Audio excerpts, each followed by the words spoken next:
had it since, 1972? And they're located on West Wayne Street. I think it's 611 West Wayne Street. They have a lovely shop, and they have a print shop, a separate business that they run, and they really work hard and do a lot. And so they're going to tell us about one of the partner ministries that they work with. So, I guess it's our turn.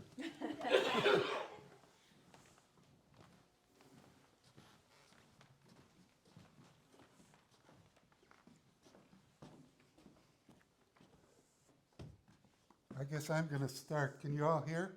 Yes, thank you. Okay. Usually, when I think about our work, we started with walks where we raised money and gave it away to projects that helped the hungry. And we found many, many things across the last 50 years that we found we can partner with and help the poor, mostly help themselves. So we brought our show and tell out there in the entranceway, and each one of those things represents people, either farmers who grow coffee beans or people who make handicrafts, and they benefit from that. So our ministry is all about people. What I was thinking about this week was how God cares for the whole world. And so what I usually do is I take my Bible and I look up verses that relate to the topic I'm thinking about. Do you want me to pass those out? So I just last night typed out a few of the verses that I came across about God's caring for the world. Wait, I didn't get one. And Marian will go after me, and we I have need a one back. video about some of the ministries we support in Africa. But first we'll start with this little Bible study. I glanced at it, I The didn't read first it. verse I found was the first verse of the Bible. God created the heavens and the earth. Those are all partial verses. I didn't want to type out more than one page. What I found is that God created the world, He cares for the whole world, and He provides everything we need on a daily basis. And there's a lot of things in the Bible that explain the troubles we as people go through. And yet, throughout the entire Bible, from Genesis to Revelation, somehow God is still caring. So that's what I did with some of these verses. The next thing I noticed was people started doing bad things. God was very concerned, and the great flood happened, destroyed a lot of people, a lot of things on the earth. Yet He saved Noah and his family, and they started all over again. And what happened? People all started doing bad stuff again. And the next thing God did was He said, I'm going to scatter you across the earth so you can care for the whole thing. And I'm going to do this by giving you all kinds of different languages to speak. So now we exist in a world where there's like thousands and thousands of different languages and people all over the world. And one of the ways we have to share God's word is to translate our scriptures into all these different languages. And that's what I was kind of thinking of. When I grew up in a German family. My grandparents spoke German. We celebrated German church as well as English. And we remembered our tradition. We celebrated Christmas in a certain way. We had certain kinds of favorite foods. In our work in Fort Wayne, we find that Fort Wayne is like most American cities. We have people from all over the world, right here, nearby. I was speaking to some students in 7th grade at the Tolles Public School, and I said, how many of you speak a language at home that's not English? And a bunch of them raised their hand. There are more than 30 different languages spoken Fort Wayne at home of people who've come from other countries. These are all people that make part of our community here. And so wherever we're working, if we're working with people, come to our place and learn things and do job training, or we're looking at people that make the things all over the world. We have things from about 40 countries out there. That's all part of our ministry as a Christian, because God cares for every one of us, no matter what language, what kind of food we like, and all these differences. We all have something in common, and that's we're children of God. God made us. We made us different because we provide different skills and abilities, but God gave us the same kind of needs in life. And that's what I did with this, looking up these Bible verses. And what I noticed is that throughout the Bible, you can look at all these different chapters in the Old Testament and all the way to Revelation. God's speaking about the whole world. We're to take his message everywhere, and his care and his love. So that's why I printed out some of these verses. So, Marian, do you have anything to add to that? No, the part in red on the top here, you didn't talk about Israel. Okay. Our pastor at our church in Fort Wayne happens to teach Old Testament at the Concordia Seminary in Fort Wayne. And so we hear a lot about how God chose the Jewish people, and he did it for a purpose. He wanted to have a line from Adam and Eve all the way to where Jesus is born. And that's why all over the Old Testament there's these genealogies. They're tracing, this father had this son and so on. And it goes through the time Jesus came. And then you'll notice in the New Testament, they don't go into all these genealogies anymore. Jesus fulfilled God's purpose as part of that lineage through the Jewish people. But that doesn't mean that God doesn't care for the rest of the people who don't happen to be part of that Jewish heritage. God cares for Jewish people, and the ones who then became Christians shared the gospel all over that part of the world, and it's still going on. So we're taking God's purpose as Christians, that same care. So that's why I put that there. The Jewish people were chosen for that specific purpose according to the way we study our Old Testament. So does anybody have anything else they want to share about this before we go into our video and tell about our ministry that has to do with the handicrafts? You're going to show the thing next? Okay. Yeah. I guess I'm supposed to push this button. She can start it back here. Yeah, okay. And this is from the Church of the Brethren and their work with different groups in Africa. Okay, are we going to get it?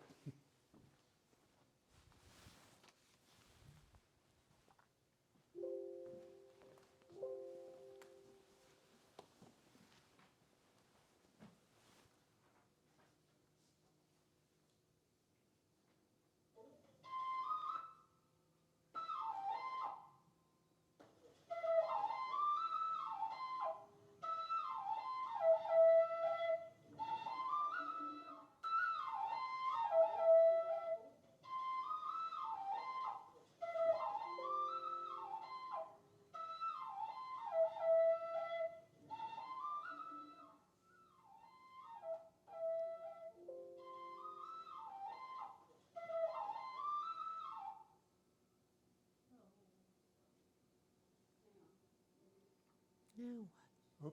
Oops.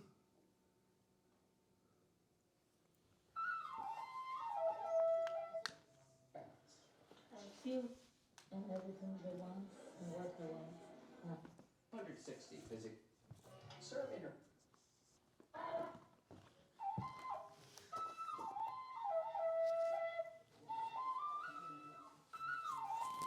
Well, we get to hear this flute.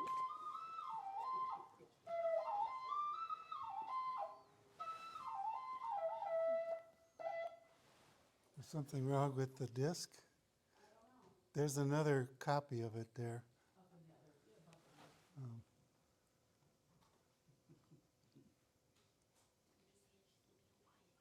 I can't seem to play the flute that well. Go get your Bible. It's okay. I'll get it in a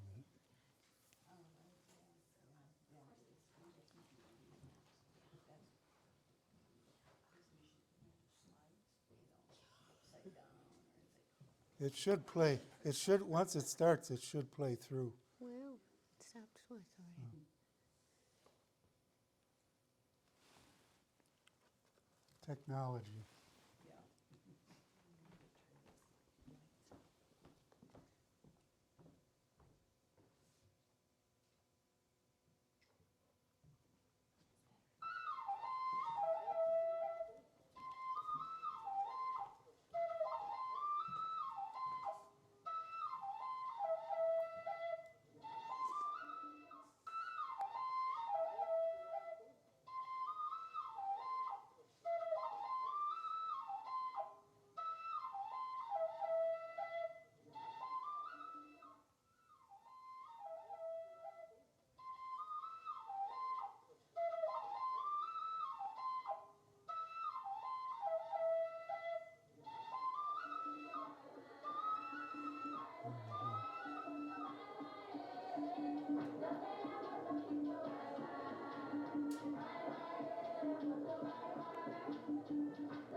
What you are looking at is pride, dignity, self-respect.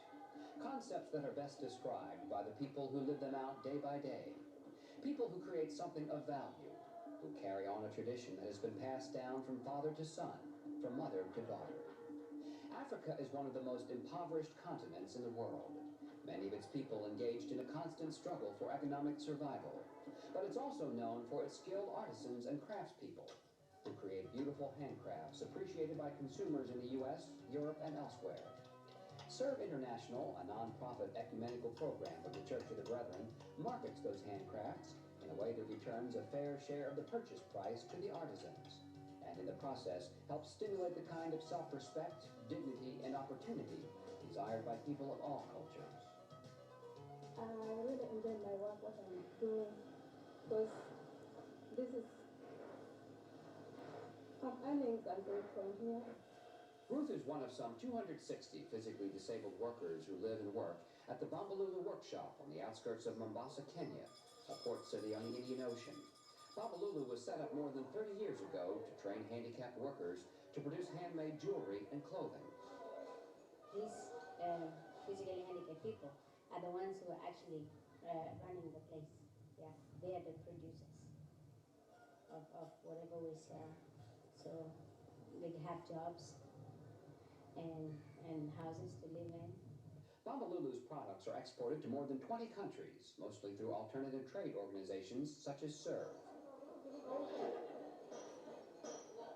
Bombolulu provides a fair income to our workers to allow them a decent way of life and a decent standard of living. Bombolulu provides a steady income, very low-cost housing, even childcare for hundreds of people who otherwise would have little chance of finding employment. They earn a living, which is enabling them to even assist their families back home. And you see, it's giving them a sense of pride, yeah, and dignity. Because they don't have to sit at home and wait for somebody to bring, food at home or whatever. They're doing it themselves. When I was at home, I was just sitting without working because of my disability. So I came here to work. Jewelry is a major product at Bombolulu, and nearly all the components are created here by hand. The casting of the metal, the creation of the tiny rings that become components in necklaces and bracelets, the meticulous and precise wood carvings, frequently of small animals, that are used in necklaces. Raheem Solomon works in the jewelry workshop where she earns money to support her 3 children, one of whom is still in school. When I get money, I get fun. There's food for my children, buying everything they want and what I want. Yeah. So that's why I like Bumbalulu because I'm getting money. The tailoring workshop is another prominent program at Bombalulu. Workers create products which are either exported or sold to tourist shops. The workers at Bombalulu are in a position to earn salaries which are equivalent to workers in the private sector. That allows them to support their own families, who often live with them at the Bombalulu complex.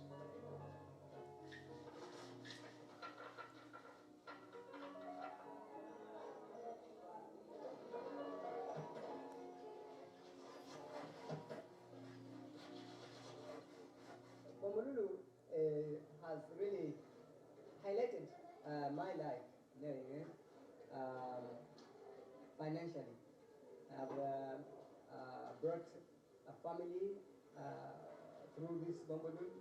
So Bombalulu means a lot. Bombalulu means my life as a whole.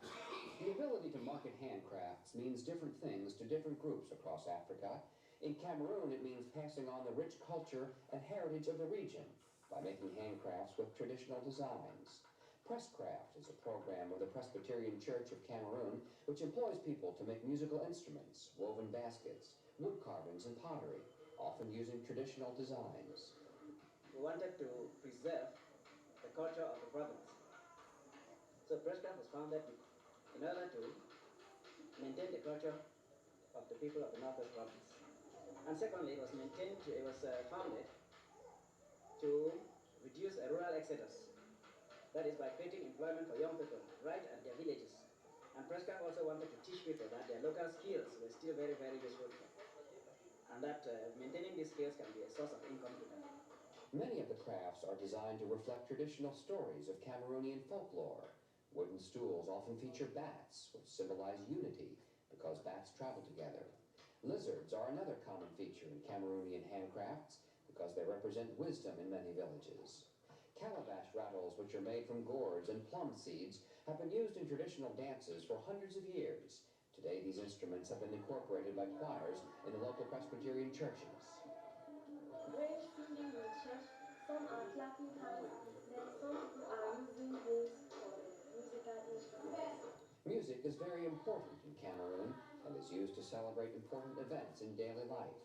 Flutes, wood chimes, drums are all produced from readily available natural materials grown in the hills nearby. Most African crafts are functional, having been used in local villages for generations. Talking drums are used to call people of the local villages together for meetings. Baskets, which are made from local raffia plants, are used to carry crops, cook food, clothing, everything imaginable. They are woven by women who work out of their homes or in the small workshop in the village of Bafut. All these traditional crafts, the instruments, the carvings, the baskets, help Cameroonians hold on to their cultural traditions and their sense of identity, especially among the young people who are learning to appreciate their heritage and see the demand for these handcrafts overseas. Presscraft, working through alternative trade organizations like SERVE, provide employment for more than 500 people in 5 different rural villages in Cameroon. People like Janet, a potter with Presscraft, in the small rural village of Bamasing. Janet supports 4 children and her parents through the income generated by selling handcrafts. I feel very happy and nice being here because most of my problems are solved from this factory. I think it's almost my life here. Like most rural Africans, Janet is still a subsistence farmer, growing enough vegetables to feed her children. Those who cannot find jobs in the villages and provide for their families often end up in overcrowded cities, not just in Cameroon, but across Africa. In places like Nairobi, Kenya, where Joseph Muchina is a good example. When he was young, his mother relocated to the squatters' villages of Nairobi to scratch out a living, where hundreds of thousands of people live amid poverty and hopelessness.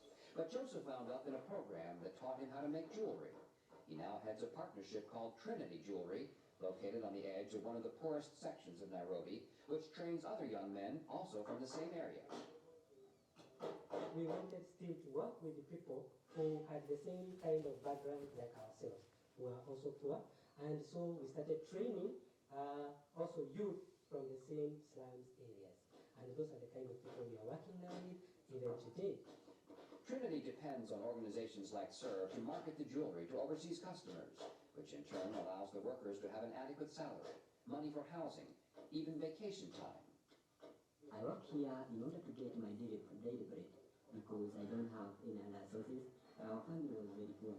He couldn't manage to pay for school fees. And so I didn't get a good job. Then, when I came here, I was very proud because I work here and get my daily bread. We prefer to deal with alternative trade organization because their interest is the person who is doing that kind of work. They are interested with the life of that person. The commercial buyers are interested in profit. As for alternative trade, their interest is that we get paid fairly. So our prices are better. I mean, their prices are better than those of commercial buyers. In addition, SERVE pays to ship the products overseas, provides the artisans with advance payments to buy raw materials, and even provides small grants when possible. SERVE plays a major role in Trinity's efforts to give hope, self-respect, and dignity to young men from one of the poorest neighborhoods of Nairobi. In another part of Nairobi is another effort to respond to the needs of urban life. The Anugu Society, founded 20 years ago by a Dutch priest to help street children, provides job training and employment to young men and women and primary schooling for younger children. Some of the young men are taught to make handcrafts. They dropped out due to lack of finance, to pay, to meet the dues, the education dues. So for them to, they didn't want to be idle in the village. That is why we decided we would assist them to organize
well, we brought along several examples of things that are carved in that place. And here's a little angel made out of soapstone.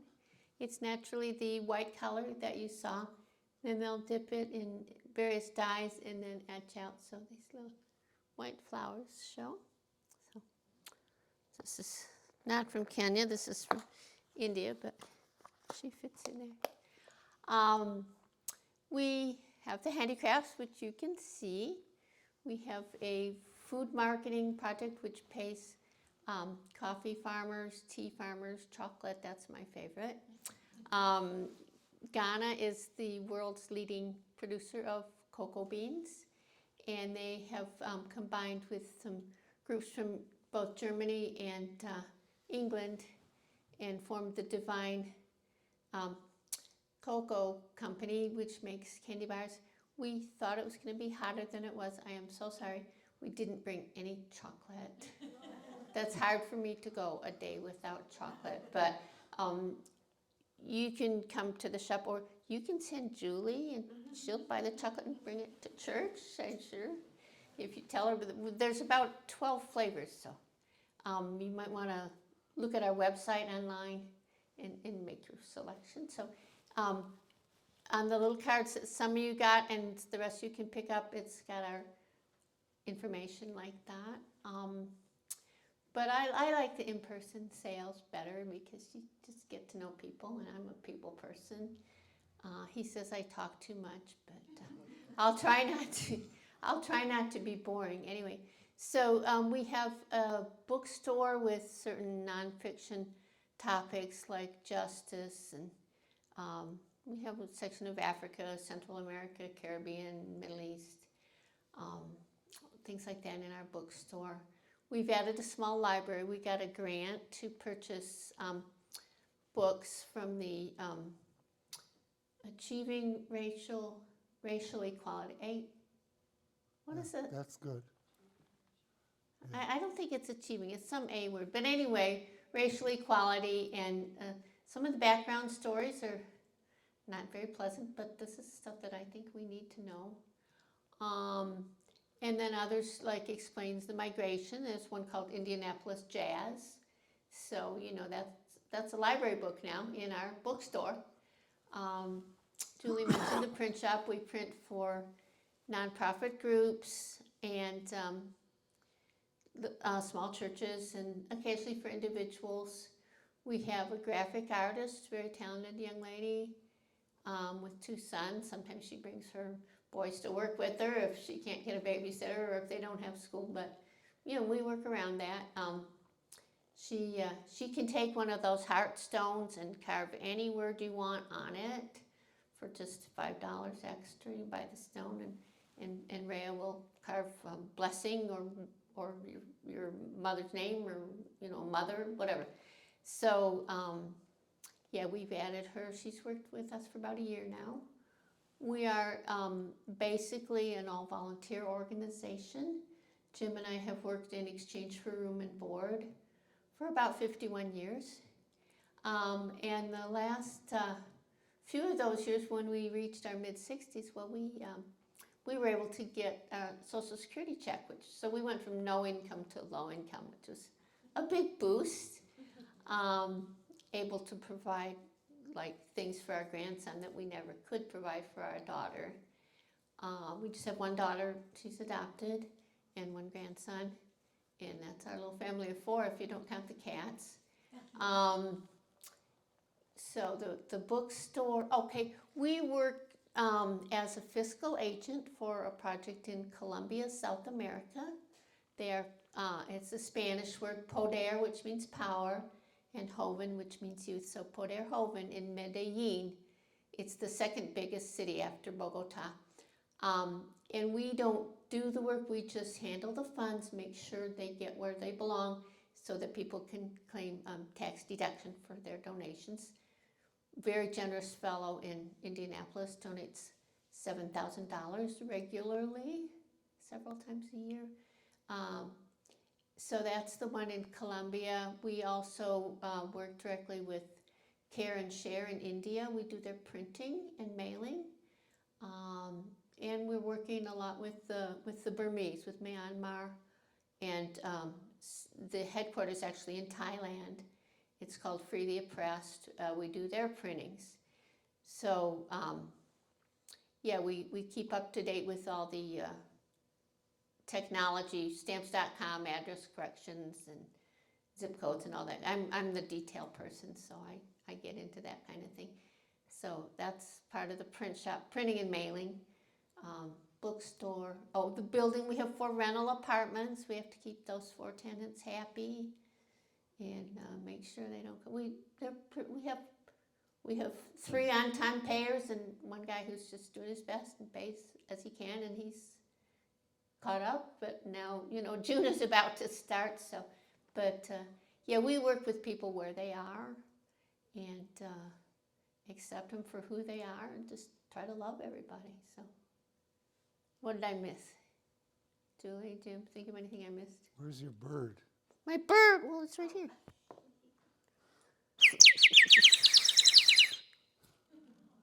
That is a water whistle. And you put water in its head and you blow in its tail. And this is ceramic from Peru. We had some African birds. I think they were actually from Cameroon, but they weren't painted. And so the water wouldn't stay in them very long, so we like these better. And then, since it's breakable, you get this necklace with it, so you can't drop it on the ground. So we know Julie because of her love for birds and all animals. So we brought every bird in the shop with us. I do not want to take all these birds home, so you can buy a bird if you like. Okay. All right, is that it? So are there any other questions or comments? We appreciate, we haven't been here for several years because of that COVID thing that was going on. Yeah, well, we're glad to have you back. And now we're going to visit Yep. several different churches, maybe a couple every month. Yeah, we have we have a selection of especially olive wood items with us. West Bank is not the poorest country that we work with. Haiti probably is, but they've got such problems there. We really feel for the people, and they are strong Christians, even though I think they're Lutheran. Christmas Lutheran Church, yeah, in Bethlehem. And so they send us big shipments about twice a year. And it's kind of unique because their carving skills are much better than their language skills. And so they'll have a list and it'll say grotto. It means a nativity set. You learn this. We've worked with them for a number of years. And so you're never quite sure what you're getting. And we asked for rosaries thinking, you'd have the kind that people, the cross on the rosary was this big. The heart was this big. I could put it on, it would touch the floor. We thought, no one wants a rosary like this. We were wrong. We've reordered. It's a home altar rosary. You don't wear it. You put it on the little table with the little white lacy cloth, and it works. So, not being Catholic, I did not know that. But, yeah, people like this stuff. And we have non-religious things, too. And we have just a few with the Star of David. So, yeah. Have your, have fun looking at it or buying it or whatever. The little papers that I hand out, if you come in the shop, you can use your 10% discount coupon. But you can't use it if we go out. You got to bring it in the shop. Because we want you to see everything we have. And taste it. You can ask for a free sample of coffee when you're there. Or tea. Yeah. All right. Is that it then? All right. Thank you so very much. Well, you're most welcome. We enjoyed coming. Would you do me a favor and dismiss us in prayer, please? Sure. Thank you. Let's go ahead and just pray, especially for the ministry. Lord, we just want to say thank you. It's neat how you do many things in different ways. But Lord, just having a part of that, just seeing their desire to see this helping other people and what they're doing to spread your word. Father, just pray for these, serve, I can't remember the names, that serve something, but whatever the ministry is, Lord, just continue to use them. Lord, most of all, that as they're making these things, that we would remember these are hearts.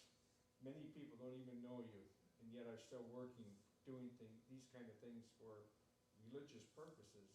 But God, help us to know that their hearts are the most important thing, that we all have a part, our neighbors here in the States, overseas, wherever they're at, spreading the gospel, making sure that when Jesus comes back, there's going to be people ready. So Lord, just help us to just have that open heart, to be willing to go wherever you want us, to do whatever you want us to do. But just thank you for those that are here today, hearing these things that are being said, that you would just continue to unite us together to do the job that you put us here on earth for. In Christ's name, amen. Mm.